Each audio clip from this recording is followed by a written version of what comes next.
ilmu mengenai Allah. Makanya di dalam Al-Quran kita sering baca habis maghrib, syahidallahu annahu la ilaha illahu wa wal malaikatu wa ulul ilm. Allah bersaksi dengan ilmunya dan para malaikat serta orang-orang yang memiliki ilmu. Ilmu ini gak dapat ditimbang oleh mizan. Jadi yang ditimbang cuma amal, ilmu tidak bisa ditimbang.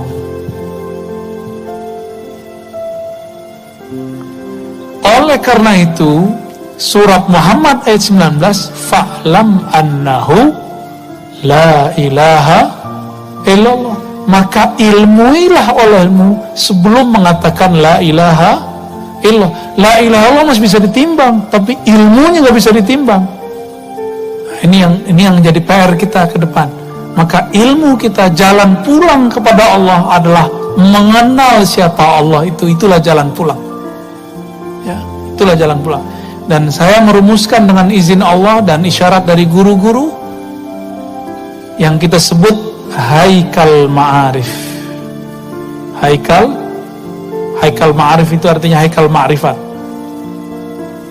Kata orang Banjar apa? Ilmu ketuhanan.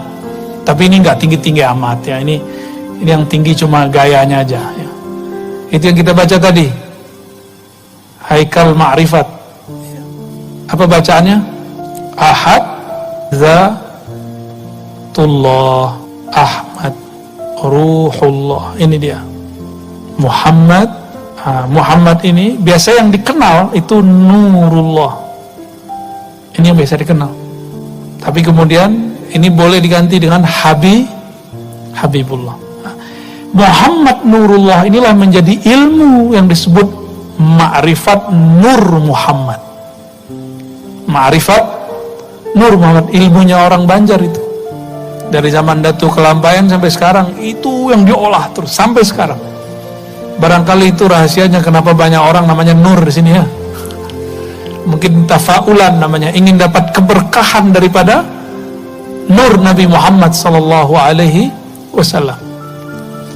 Ini 3 di belakangnya masih ada satu lagi. Al-Mahdi Khalifatullah. Tapi 3 ini cukup. Nah, ini disebut dengan haikal ma'arif. Boleh saya sebut dengan GPS jalan pulang. Peta, map jalan pulang ini. Ahadatullah Ahmad Ruhullah. Karena Al-Mahdinya belum muncul, nggak wajib dibaca. Tapi kalau nanti sudah muncul, karena sekarang sudah banyak yang ngaku jadi Al-Mahdi, bener gak? Ya. Dan Al-Mahdi itu rumusnya satu, zuriat Rasul Sallallahu Alaihi Wasallam. Ini bisa jadi dari Banjar nih ntar, ngaku-ngaku. Ya, bisa jadi dari Pontianak, bisa jadi dari Jawa, bisa jadi dari Hadramaut, bisa dari mana-mana nanti orang. Pakistan sudah ada yang ngaku, di Mesir sudah ada yang ngaku, di Maroko sudah ada yang ngaku, di Indonesia sudah ada yang ngaku, di mana-mana sudah ada yang ngaku. Nah kalau nggak mengerti haikal ma'rifat, kita nggak tahu yang mana sebenarnya petanya. Ya. Maka mencari Al-Mahdi bukan mencari fisiknya, hidungnya mancung, jidatnya lebar, seperti hadis Abu Daud. Itu nanti setelah islah baru ketahuan. Ada namanya islah. Al-Mahdinya dibenerin, berarti Al-Mahdinya sekarang lagi nggak bener. Kita nggak tahu di mana kan? Allah tutupin di mana, Allah rahasiakan di mana. Bisa jadi orang yang kita kenal selama ini, bisa jadi bukan. Yang penting zuriat Rasulullah Sallallahu Alaihi Wasallam. Habis ini kayaknya banyak nih zuriat Nabi yang bakal ngaku nih. Wah hidungku mancung nih, jidat lebar, waduh. Tapi yang saya tahu para habaib itu takut, ngaku Habib aja takut. Saya nggak pantas jadi Habib, malah gitu ngomongnya. Ini Habib yang asli, ngaku nggak pantas jadi Habib, gimana ngaku jadi pantas jadi Al-Mahdi? Nah ini uraian ini teman-teman, sahabat-sahabat semua yang hadir ya. Malam ini jam 8 nih, jam 12, masih kuat? Serius? Beneran? Kalau ya kita buka pintu pertama hijabnya. Nah, habis ini ada pintu pertamanya. Ini baru haikal ma'arifnya. Pintu pertama hijabnya, ini aja ya. Oleh-oleh sebelum selesainya ya. oleh itu sudah kita praktekkan waktu kita talqin. Jadi hijab apa saja. Jadi anggaplah kita akan menuju Allah.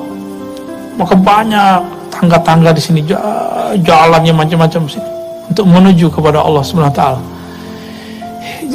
Pintu gerbang pertamanya di sini itu bernama At-Taubah. Tapi bukan seperti yang kita bayangkan. Astagfirullah, bukan itu. At-Taubah. Taubat. Itu pintu hijab pertama.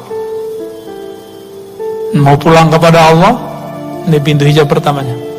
Taubat. Apa arti taubat? Selama ini kan orang bilang, kalau sudah taubat nggak boleh maksiat. Maksiat itu nggak boleh sebelum dan sesudah taubat. Itu salah itu kalau tadi itu. Kata kawan kita gimana? Kalau sudah taubat nggak boleh maksiat, berarti sebelum taubat boleh dong. Itu tipuan setan. Itu yang ngomong setan yang dipinjam lisan ustad. Ustadznya nggak nyadar dia lagi dipinjam. Karena setan itu mengalir di seluruh tubuh kita. Di pembuluh darah, di lidah ini ada setan. Maka sebelum kita kajian, kita wajib berlindung kepada Allah, bertawasul kepada Rasulullah. Ini menurut saya loh ya. Maka kita diam dulu sebelum taklim supaya nggak darah kita ini nggak diganggu oleh syaitan. Ya. Apa kata syaitan tadi? Lewat dai yang kesurupan setan. Nih maaf nih kalau ada yang kesurupan setan ya. Itu kesurupan begini lebih bahaya daripada kesurupan ngamuk-ngamuk. Karena kesurupan begini kita bacain ayat, dikeluarin dalil sama dia. Kalau yang kesurupan, tinggal diginin dikit selesai. Ya, bentar, paling lama 1 menit 2 menit beres. Tapi kalau begini, bertahun-tahun dia bisa nggak beres. Apa kata dia? Kalau sudah tobat nggak boleh maksiat. Keliru begitu. Maksiat itu nggak boleh sebelum tobat, saat tobat, dan setelah tobat nggak boleh. Paham ya? Terus kalau kita terjebak, itulah cerita. Kalau saya melakukan maksiat dengan tidak ada i'tikad bahwa itu halal, maka masih muslim. Itu yang kita tobatkan. Nah, maka at-taubah itu maknanya adalah an-nadam. Nadamun. Apa arti nadamun? Menyesal. Jadi menyesali sebelum nyawa berpisah dengan badan. Itu yang disebut nadam. Maka aslut taubah an-nadamu. Apa? Mengaku kepada Allah bahwa kita sudah salah jalan. Nah ini yang paling penting. Nadam itu menyesal. Besok terjadi lagi, itu urusan besok. Kan kita nggak tahu masa depan kita. Ada yang tahu besok taat atau maksiat? Ada nggak? Itu kan bagian dari ilmu gaib. Jangan kemudian berbicara yang gaib. Kita nggak tahu kalau Allah nggak kasih tahu. Mungkin nggak besok orang yang tobat malam ini maksiat lagi? Mungkin nggak? Ini kata kuncinya mungkin. Sebagaimana dia mungkin tetap taat. Benar nggak? Kemungkinannya sama. Maka Allah berikan di dalam diri orang ini namanya kasab. Usaha untuk memilih. Ini yang kita pertanggungjawabkan nanti. Nah, tobat itu ada tingkatan-tingkatannya. Ada tingkatan tobat ya. Tobat apa sambal? Bukan, nggak masuk tuh tobatnya Banjar tuh. Tobat pertama apa tobat pertama? Kita kalau bayangin tobat pasti dari dosa yang zahir, benar ya? Dari mabuk, zina, korupsi, mata jelalatan. Ya nggak? Cuma gitu doang. Emang gitu doang. Terus Nabi kenapa masih tobat? 100 kali, 70 kali. Apa Nabi jelalatan matanya? Apa Nabi korupsi? Kan enggak. Terus Nabi tobat dari apa?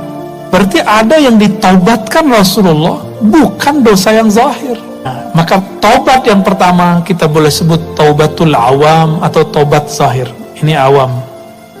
Tobatnya dari dosa yang zahir. Orang awam mengira kalau sudah tobat di bab ini sudah selesai, sudah suci. Maka jangan heran banyak orang awam ini sok suci. Banyak orang awam berani bentak kiai. Nanti di akhir zaman ini sudah mulai-mulai orang awam bentak kiai.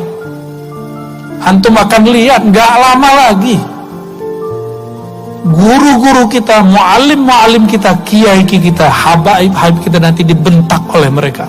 Cuma karena beda politik, beda torikot, beda mazhab, beda faham, nanti dibentak. Bentaknya gak tanggung-tanggung, pakai takbir. Soleh bener kan? Allahu Akbar. Lah, yang ditakbirin kiai ahli wirid, yang ditakbirkan seorang kiai yang di kolbunya Allah sudah maha besar. Ya mantul lah nama Allah itu. Imam Asy-Syahrastani mengatakan, kelompok teroris atau khawarij, mereka itu merasa sudah suci zahirnya. Mereka mau jaga diri daripada dosa-dosa yang zahir ini, tapi mereka tidak menjaga dirinya dari dosa yang batin. Maka ada tobatnya khawas. Tobatnya khawas dari dosa yang batin. Batin ini kita sebut bukan kolbu ya, nafsiyah. Nafsiyah ini saya sudah sering jelaskan, masih ingat gak? Karakter diri. Ada diri yang cenderung kepada kebinatangan ternak, maka sifat nafsiyah yang muncul serakah. Bahasa kitanya tamak, bener? Itu bahasa kita apa bahasa Arab tuh? Tamak, tomak ya. Apalagi syahwat, nah, itu nafsiyah, bagian-bagian kebinatangan ternak. Siang tadi kita puasa, apa yang kemudian sedang dididik di situ? Itu emosi, ya. Jadi dosa daripada emosi. Nah ini yang kemudian lagi coba dibenerin. Hari ini masih emosi nggak? Ada komentar orang di Facebook, di WA, emosi nggak? Wah masih belum lolos tuh. Ya, jangan balas. Kata Nabi, jika ada orang mencacimu, syatamahu, au qatalahu, falyakul inni shaim. Ada orang nyerang kamu, ngata-ngatain kamu, tolong katakan saya sedang shaim. Apa arti shaim? Sedang menahan ini semua. Ini emosi. Nah, ini namanya sifat buas, emosi, prasangka. Coba siang tadi walaupun puasa, pernah berprasangka nggak sama orang di depan kita lagi naik motor, naik mobil? Pernah ada? Tuh, udah rusak puasanya udah. Nggak diangkat, serius nggak diangkat sama sekali. Kan puasa mau naik nih, tanpa hijab kepada Allah. Puasa itu nggak ada hijabnya. Nah, ketika ini terjadi, ini menjadi hijab. Inilah hijab serakah, syahwat, emosi, prasangka. Nah, ini hijab kegelapan. Ada hijab cahayanya di sini. Hijab cahayanya gimana? Puasa nih. Teman kita di kantor nggak puasa. Kita bilang, ahli neraka kau. Padahal kan kita bisa berbaik sangka. Kamu sakit gula ya? Kan bisa begitu. Atau sakit gila. Kan bisa begitu kan? Bisa begitu. Jadi bisa dibalik. Kenapa kita nggak membaliknya? Yang paling berat, kalau yang berbuka itu orang yang dianggap wali. Pernah nggak ketemu wali buka puasa siang hari? Saya ketemu Pak. Itu saya sempat ragu sama dia tuh. Ini beneran wali gitu. Ya. Tapi ternyata teringat ada satu kalam yang dinukil Imam Sya'rani, dinisbatkan ke Abu Hanifah. Tapi saya yakin ini bukan kalam Abu Hanifah. Kalau ada seorang muslim atau seorang wali, seorang mukmin berkata sesuatu, melakukan sesuatu, harus kita takwil, maksudnya kita husnuzon kepadanya dengan 70 makna alternatif. Jadi kalau kita ngelihat, ya, misalnya nih, lagi puasa, terus teman kita jalan sama seorang perempuan, yang menurut kita, mungkin waktu dia nikah kita gak diundang. Selingkuhan baru nih. Kita lagi puasa ya. Itu dulu. Sekarang prasangka itu yang paling gawat adanya di dunia sosial media, sosmed. Ada orang-orang atas nama amar ma'ruf nahi mungkar lalu membicarakan orang lain dan dia mengatakan ini bagian dari amar ma'ruf nahi mungkar. Dia nggak sadar dia sedang mengotori jiwanya dengan nyebut-nyebut kesalahan orang. Belum tentu orang itu salah. Ini mesti diingatkan, umat harus diingatkan. Ada yang begitu nggak? Namanya tahdzir, warning. Udah jadi panitia kebenaran dia. Jadi yang dia tahzir berarti sesat. Kalau dia enggak, lupa sama diri sendiri. Itu terjadi bukan di orang awam, pada ulama. Hati-hati. Di kalangan ulama itu terjadi. Atas nama membela kebenaran, dia kemudian melakukan kebatilan. Dan dianggap kebatilan itu boleh. Dianggap kebatilan yang dia katakan itu, ya, itu sebagai nasihat. Itu cahaya. Ingin amar ma'ruf nahi mungkar, cahaya enggak? Tapi di dalamnya ada kebatilan. Kalau nggak belajar ilmu tentang hijab, nggak bisa memahami itu dengan baik. Nggak dibimbing sama guru. Maka bimbingan mursyid itu nggak boleh berhenti. Sampai sekarang walaupun saya sudah diijazahi irsyad, saya masih punya mursyid, dan mursyid saya banyak. Kita ditegur bagian ini, ditegur bagian, dan itu indah sekali ketika ada yang mengingatkan. Harus dibimbing rohani kita. Ya, jadi jangan berhenti punya mursyid, ya. Jangan berhenti sama sekali. Mesti punya pembimbing rohani. Kalau berhenti, ya, nanti akan ada rasa-rasa itu muncul. Maka taubatnya Khawas bukan saja dari kegelapan, ya, tapi juga dari cahaya. Lalu ada khawasul khawas. Inilah taubatnya Rasulullah. Inilah taubatnya para wali-wali Allah. Khawasul khawas. Taubat dari apa mereka? Di sini udah nggak ada nafsiyah, ya, sudah tidak ada nafsiyah, ya. Ini udah nggak ada nih. Di bagian khawas ini sudah tidak ada kecenderungan kepada nafsu, udah nggak ada. Bukan berarti mereka tidak ada nafsu, enggak. Nafsunya itu sudah tunduk. Di sana cuma ada qalbu ruh. Jadi para khawasul khawas ini qalbu, ruh, dua itu aja, dan sudah nggak ada di situ sisi-sisi kebinatangannya, sudah nggak ada. Tapi dari qalbu ke ruh, wah, ini ada fuad, ada di situ lub, ada di situ sir. Ini hijab ke sininya sudah 70.000, di sini 70.000, ya, kalau dikali-kalin semua jadi jutaan jadinya. Maka seorang wali-wali besar itu tidak mungkin mereka kalau nggak dibantu oleh Allah, tidak dapat syafaat Rasulullah, tidak bersanad kepada guru-guru wali Allah, nggak mungkin bisa menembus ini. Kita mikirin satu aja udah berat, Pak. Ulama kita mengatakan la yalidu minal wali illa al wali.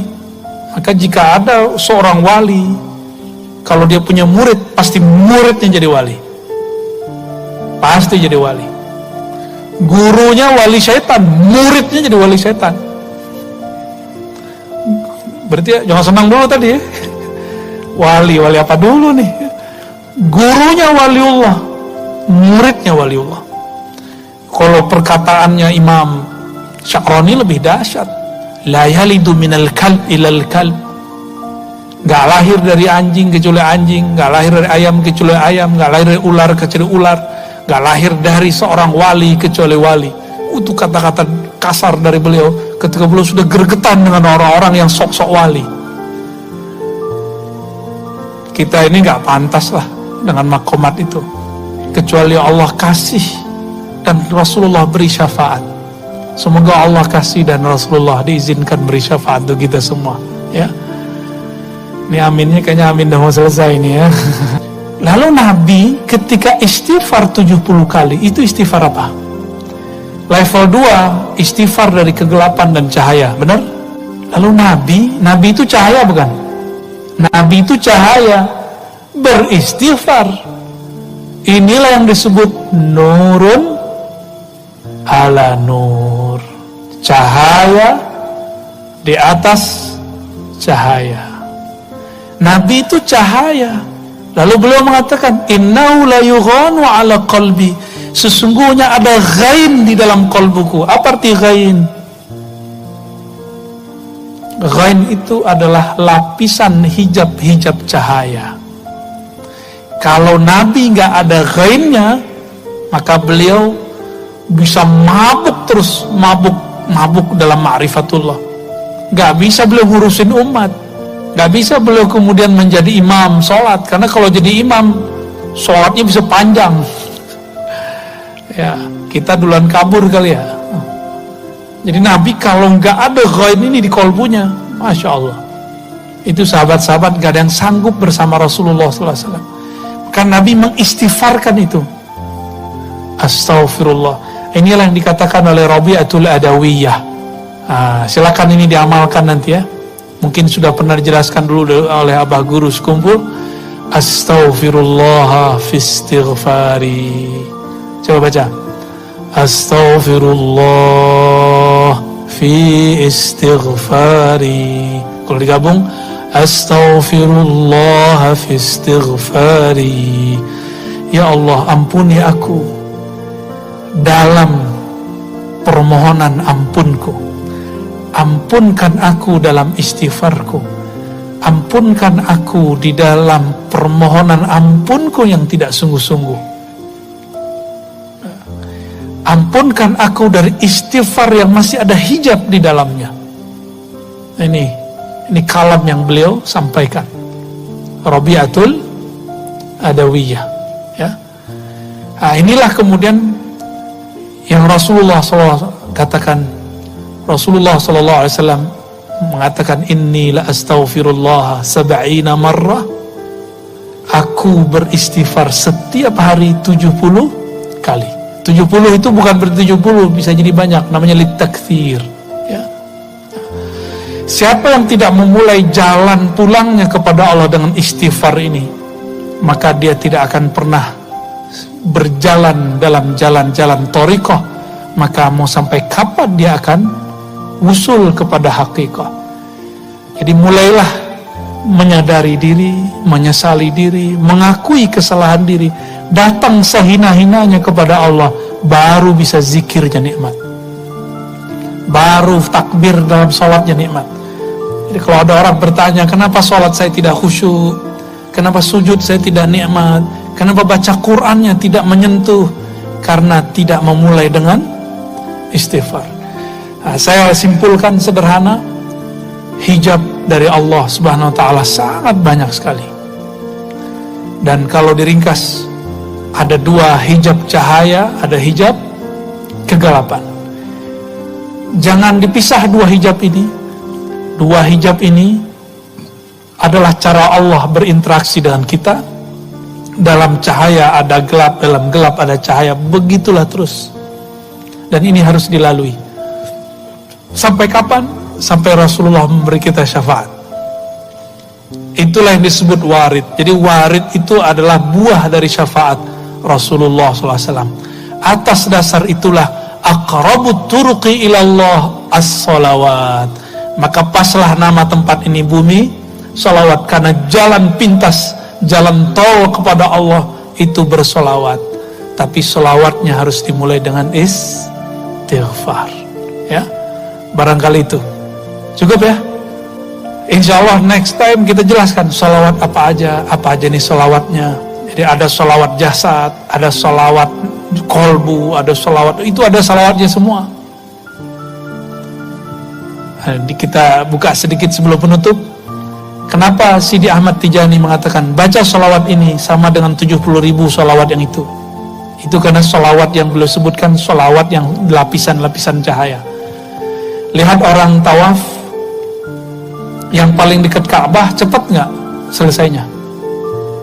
Yang jauh dia udah muter 1, kita sudah muter 5. Kalau kita di dekat Ka'bah. Sholawat itu ada yang seperti itu, ada yang di dalam Ka'bahnya dia. Kira-kira begitu. Ya. Maka beruntung